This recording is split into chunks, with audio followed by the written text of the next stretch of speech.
Yes. Let me ask you, Senator Peters asked you about homegrown terrorists. The New Orleans tragedy was the result of a homegrown terrorist born in this country, radicalized by ISIS.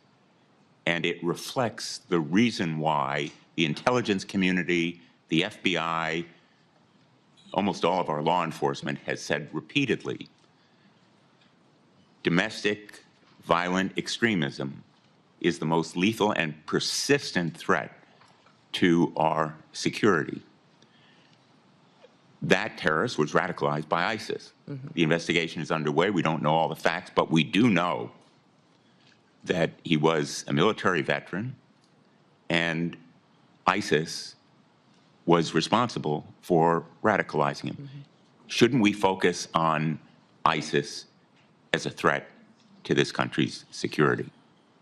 Senator, certainly we should be focused on all threats to this nation's security. That's the mission of the Department of Homeland Security, and homegrown terrorism is growing. We have more and more incidences. The tragedy we saw and the terrorist attack in New Orleans. What will you do to combat it? What will you do to stop ISIS and other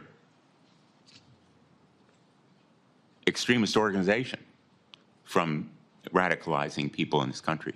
Well, certainly, Senator, I'll continue to work with the administration and our partners and the Department of Defense, the intelligence agencies, also within Secretary of State and the other branches and cabinet officials to make sure we're bringing all resources to bear to identify and to stop these types of terrorist activities. What I would say is the cybersecurity and intelligence elements that we have within the Department of Homeland Security have been incredibly siloed. They have not communicated with other intelligence agencies like they should and partnered. INA has some interaction, but not enough. And we also need to have CISA have interaction with the FBI, CIA to make sure they're working together to stop these types of threats and identify when they're growing among our citizens and how they become radicalized. This area of questioning, I think, is supremely important. I know there's a lot of focus on the border. We all want more border security.